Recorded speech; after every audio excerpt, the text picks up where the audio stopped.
Good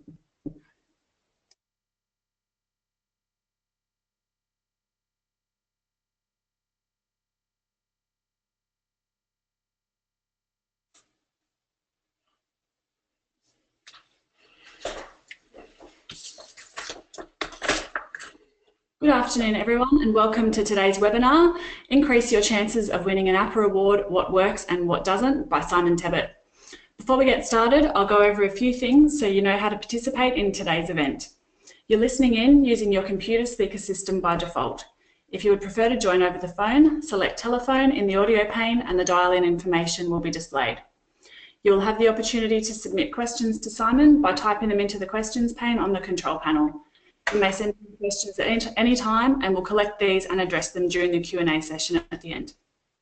To give you a brief introduction on today's presenter, Simon was Head of Shopper and Retail Strategy at APPA Nation for 4 years, the most awarded promotional, shopper and experiential agency in Australia and New Zealand, including multiple award wins with Popeye and APPA, plus Spikes, Mumbrella and B&T. APPA Nation is also the only Australian promotional agency to have won a gold at Cannes. In the 4 years, APPA Nation won over 50 awards. Simon was responsible for all the award entries, but specifically the write-ups and content. Here he is to give you his best tips and valuable advice on how to write a winning submission for the APPA Awards. I'll now hand you over to Simon. Thanks, Kate, and thank you everybody for joining the webinar today. Particularly, we've got some people in Hong Kong, I believe, who are actually listening in, which is fantastic, so truly global. I've got to say that this is actually my first webinar, so I'm completely at the mercy of technology. Fortunately, the subject isn't how to deliver a perfect webinar, but how to win awards. I've got a bit more experience of that. Look, hopefully I can share some knowledge and learnings that will be of value, particularly as you enter the APPA Awards this year, which I assume you're all going to do. Kate has alluded to my award experience. But just to summarise, and I reckon I've written about 150 different entries and judged probably about double that amount. I think if any of you have done that sort of work on awards, then you'll soon see what works and what doesn't, and get to understand what it takes to win. So that's what I want to share with you today. I reckon we'll get through this in about half an hour, and then we'll take questions at the end. Okay. So look. First of all, the person today is provided a list of hints and tips, and I'll do that. You'll get a list at the end, but I've got to go through some of those in the process. What I'll also do is try to bring some of these to life with some real-life examples of the good and the bad, just to give you the benefit of comparison. But at the end, I will summarise with what I think are the top 10 things you need to consider. What I'd like to do, though, is just remind ourselves that we're actually in a creative industry. So writing awards is very much a creative task. So don't forget that. It's important that we remember that. So putting the effort in creatively is really important. And look, if you tune out after this first slide, then it's fine. But there are 2 golden rules which I think are really key to entering a good award. Basically, and one is, I think, is a great opportunity, and one is perhaps the biggest mistake. The great opportunity is that you're writing this for somebody. So if you can just imagine there's a judge there sitting, he's going to read 20, 30, 40, 50 of these things.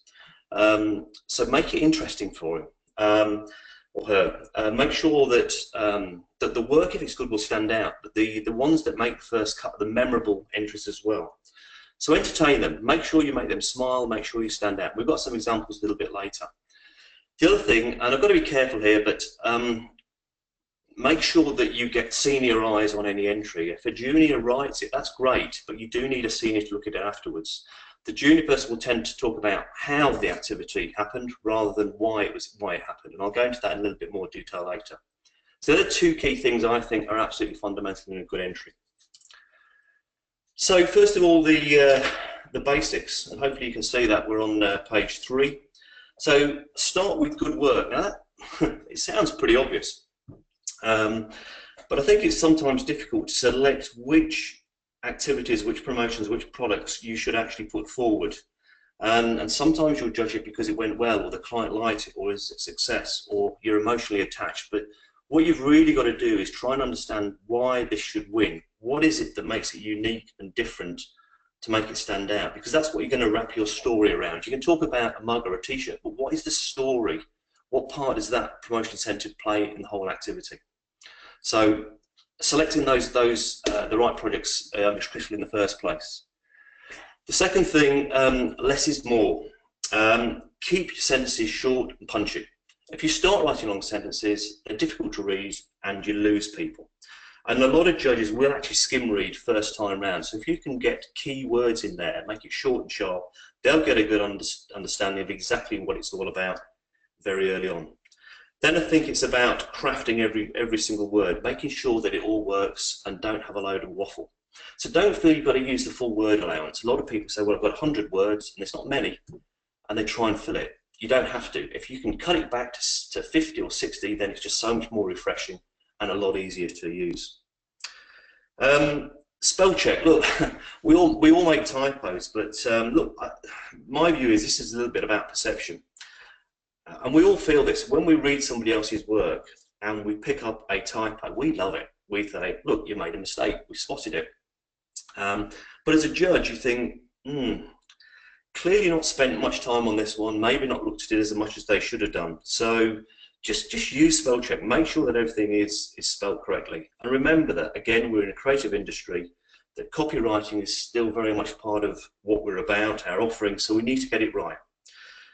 If you do a typo, it just looks sloppy, and in the final assessment may actually work against the entry. It's not going to trash it, but it just, you know, just the feeling is that there's a bit more time spent on those that are absolutely perfect in terms of copy. Okay, the next one. Answer the bloody question. Now, look, no apologies here. This does need emphasis. Yes, it needs a swear word, and yes, there's an exclamation mark there. But I'm just really trying to make the point here is that please read the question and make sure the question is answered. I don't know how else to say it. But what does happen very often is agencies, or when an entry is being written, it's sometimes taken from a presentation or a case study, and it's just dropped into the entry template.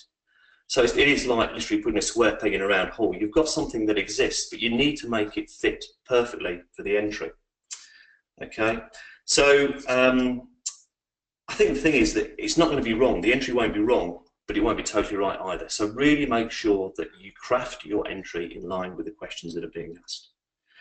The other thing is make sure you tailor to the category. Very often, if you enter a product, promotion, incentive, whatever, into a number of categories, the categories are obviously asking for slightly different things. So make sure that you write it and you tailor it specifically for those. So if it's about in-store presence, then tailor it accordingly.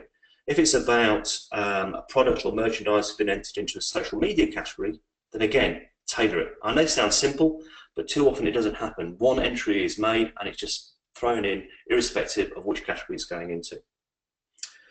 The next point on the bottom here is about brand relevance, and I guess this is quite a tough one, I think, particularly for APPA, because very often as a company you're dealing with an agency or a client, and you're providing a piece of merchandise or promotional incentive, and they don't always refer to the brand and what the brand's about, other than maybe to match the corporate colours. So, but what I've got here is I've got an example of how you can actually sort of make it relevant, or actually tell the story to make sure it is consistent with what the brand is all about. So this is just an activity we've been doing at the moment. We've worked with Allianz, and it's a pretty straightforward promotion in store. So the consumer-facing promotion is take out a new Allianz car home landline insurance policy and you can win a holiday. Very, very straightforward, okay?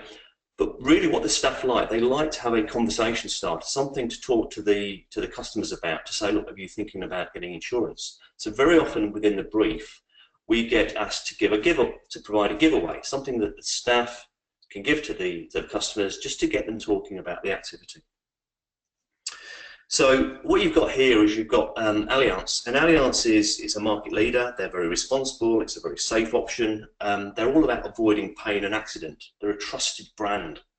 So those brand values can actually be attributed to the incentive, the promotional product that you give away as well. So sunscreen, it looks obvious, but we went forward with about sort of 10, 12 different ideas, and that's the one that was chosen because it is actually on brand. It is responsible. It is trusted, and it helps avoid accident and pain.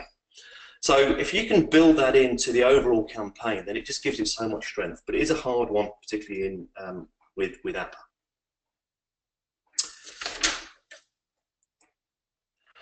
Okay, this is probably the most uninspiring page in the deck, but I do make no apology for it. Yes, it's a spreadsheet. There's not much else I can say about that. The reason I put it in here is that this is one of mine from about 3 years ago when we entered APPA. We had about 24 entries in different categories from different offices, and it's all about selecting the entries early on and making sure that you get it written down and you get the timings for the first draft and the approvals. So look, I know it feels like I'm turning you out stuck eggs a little bit here, but it works. It's always worked for me. But it also allows you to craft the entry over a period of time. Get the entries written early, and then you can craft them. And I'll come on to how many times it takes to actually get it right a little bit later. So put it on a spreadsheet, provide the deadlines and the responsibilities, then chase on deadlines. So basically, this early admin makes it easier. It makes it less rushed. It makes it more accurate, on time, and I promise you the final entries will be more polished. And I think we've got about 4 weeks to go for APPA. So I'd have this out ready now, sort of making sure you're detailing exactly what's going in there, what the timings are, who's got to approve it and see it.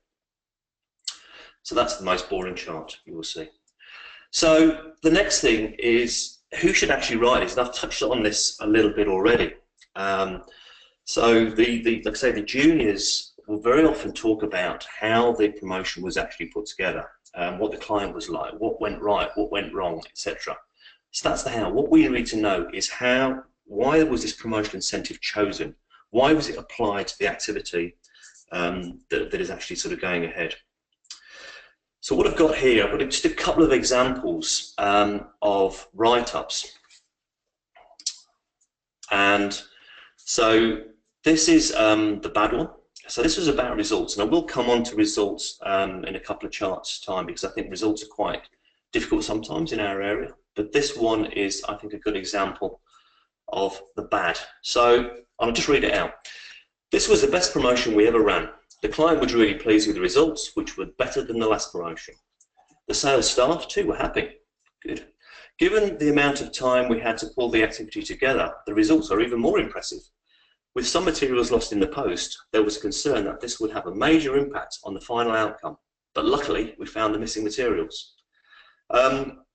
This is, I promise you, this is a genuine entry. I cannot obviously tell you which brand it was. But look, first of all, well done.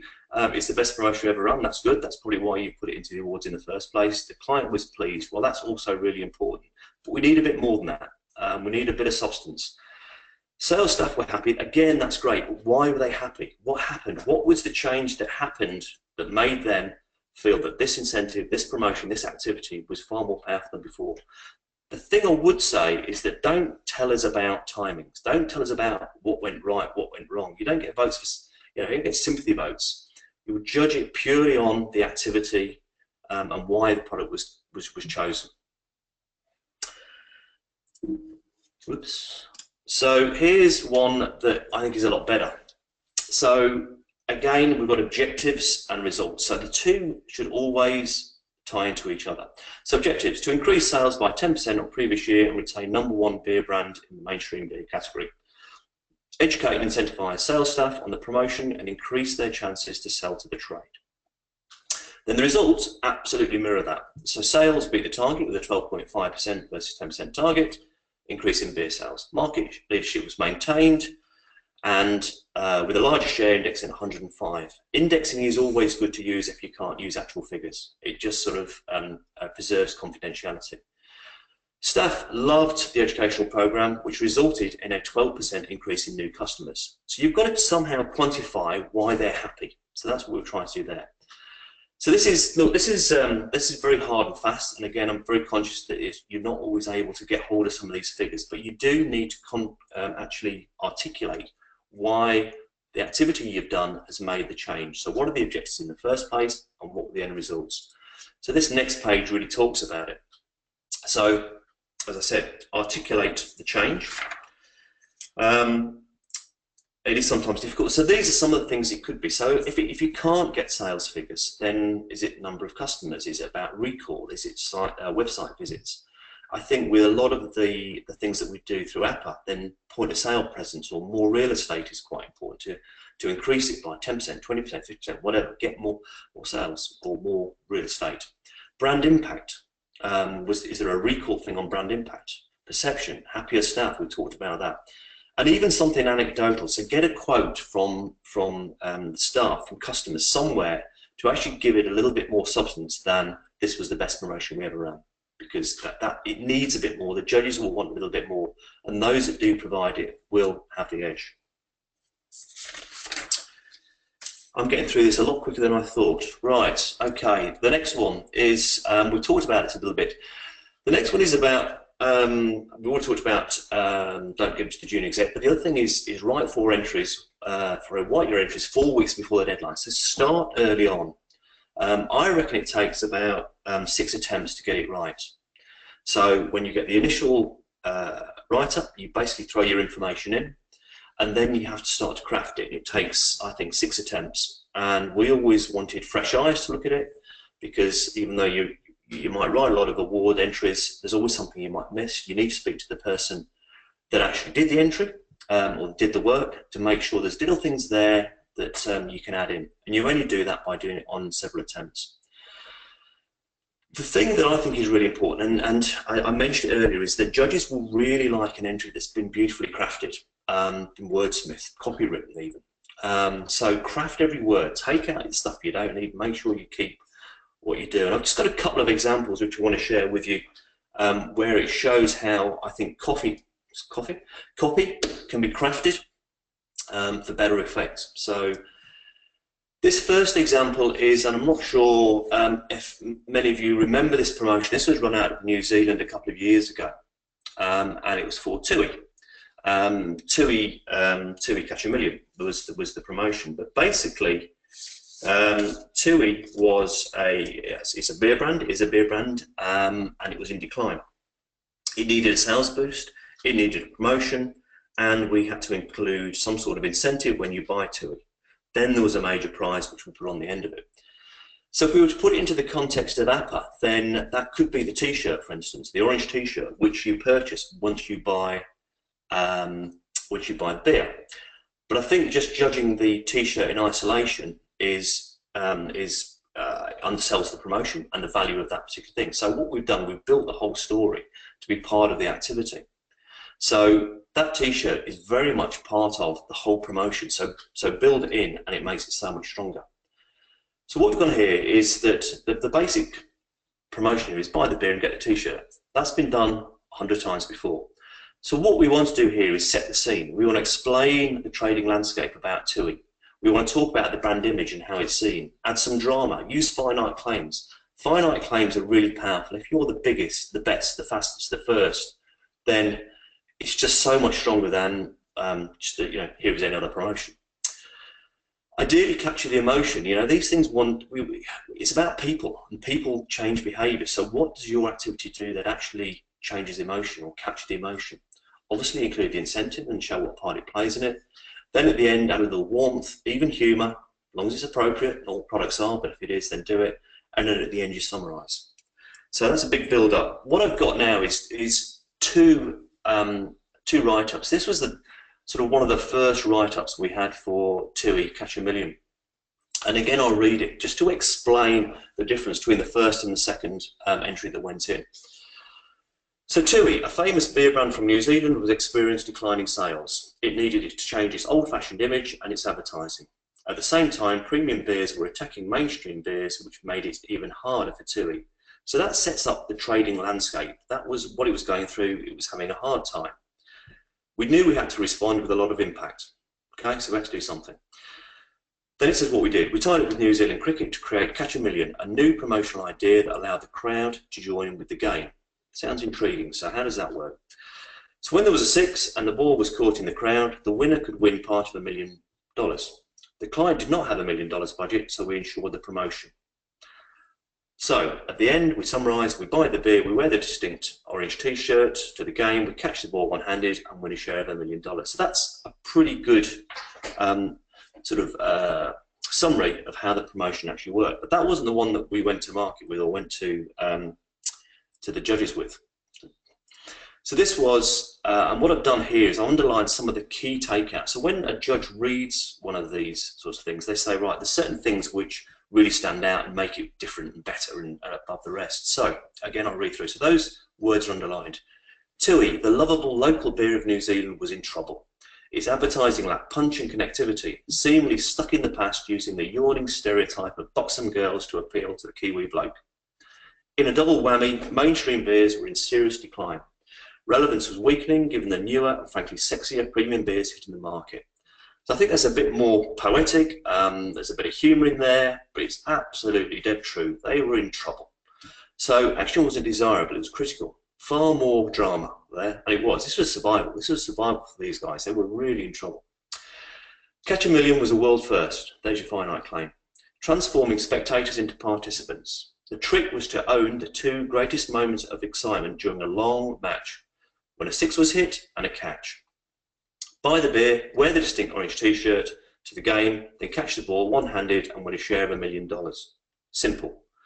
So that hopefully is a good example of how you can really build a campaign around a big incentive. Now I know that some of you are probably thinking, yeah, but that was a big campaign, there was a lot of money spent on it, a lot of what you do is a lot smaller. So I've got another example, which again is a lot smaller in terms of the actual incentive that is being given out. This one was done for Woolworths, and if any of you have dealt with Woolworths historically in the past with promotions, they used to mandate a $100,000 prize fund, and but we sort of we were asked to do a promotion which was about back to school, where they wanted people to buy through the back to school range, buy more products, and basically increase the spend. So that's why they wanted to do this, and we said no, we think that by understanding what mum goes through straight after Christmas, getting her kids back to school, we think a more appropriate incentive is what we'd recommend. So we did actually use some research here, and again, I appreciate not all of you got access to research, but if there's something that makes your entry stand out, gives that little bit of edge, gives it more substance, then use it. So free school labels from Woolworths, these things are about $5, $6, $7 each. They're quite cheap, but you buy 3 products and you get a free set of school labels. That is it. That is the promotion. But the way we positioned it, we almost sort of said to the judge, look, what is a more motivational incentive for a stressful mum who's preparing her child's return to school? Does she want a car? Does she want cash? Of course she does. Or a set of 18 personalised name stickers for a child. The actual prize looks ridiculous compared to a car or cash, but the chances of winning the car or cash are 0. Well, somebody wins it, but pretty much 0. And there is a lot of cynicism sometimes about that sort of thing, and they won't enter. So, sounds like a silly question. However, a greater understanding of what mum, the shopper, is going through provided the obvious answer. So again, we referenced that with an asterisk and the research that we actually undertook for that particular promotion. So hopefully that gives a good idea of how you can craft an entry to a relatively small incentive, but actually make it seem far bigger and better. Just in terms of supporting imagery, one thing that I think always helps, imagery always helps to just bring the entry to life. So don't underestimate the value of imagery and pictures. And if you can get it actually in store to make it real with people, and then show other points of or other touch points, it really strengthens it. So again, this is what we use to support the activity for Woolworths. So short, sharp hype reels, if you've got it, clear pictures, in situ works best. Anything that shows people interacting with the activity, the product really brings it to life. Geez, I'll go through this really quick. So look, I'm actually to the end here, and here is I guess what I'd call my top 10 tips. And we've covered these up. I'm not going to go into a lot of detail on these, but just very quickly. Number 1, answer the question. Don't just drop a case study into the template. It needs to be tailored to the actual questionnaire. Number 2, tailor the entry to the category. If you're entering more than one category, make sure you do actually answer what category you're into and tailor the activity for it. Senior, not junior. Don't get a junior person to write it. It's obvious and you can see it. It's not well written. The English isn't that good. It needs senior eyes, trust me, and it will be better. Don't feel you need to use all the words. Less is very often more. So the word counts are the maximum, but really try and get it below that. And it'll be a breath of fresh air from the judges when they see a much shorter, sharper entry. Concentrate on the why rather than the how. Again, that's a junior person doing it. Entertain, even seduce, and make the judges smile. It will stand out, I promise you. Match objectives to results, and as I said, it's not always the financial side, but try and find some reason why that activity has changed behaviour, perception, whatever it is. You need something to say, as a result of this activity, this has happened. So try and make sure you match the objectives to the results. Fresh eyes are critical. Don't just assume that one person can write it, it'll be good, because it needs other people to see it. Clearly make it brand relevant where you can, but again, accepting it is sometimes difficult with some of the briefs you guys get with APPA. And when I judged before, it was always quite hard to find that, but there was some great examples. I remember Invacare had a great one called Care with mugs. It's about sitting down. So there was a real relevance about why that product or why that promotional product had been chosen for that activity. And then finally, just spell it right. Get it right, and you won't be perceived as someone who's just sort of rushed it and sent it out as quickly as possible. So look, that's it. I think everybody's got access to a copy of this, but please, if anybody does have any questions, I'm more than happy to take them either now or write to me direct, or even help out with any entries, because I think there are some very simple, easy steps that you can make your entry really sing and make it so much better and give yourself a much better chance of winning. So if you are entering, I wish you the very best. I look forward to seeing some of those entries. But in the meantime, I think what I'll do now is hand you back to Kate, just to see if there are any, questions coming in. Thank you, Simon. That was fantastic. A lot of great tips and ideas there. We do have one question, and it's a sort of a two-part question. Do the judges want to see the actual product when they're judging, if possible? Definitely. Do they want to see the product when they're judging? Yes, absolutely.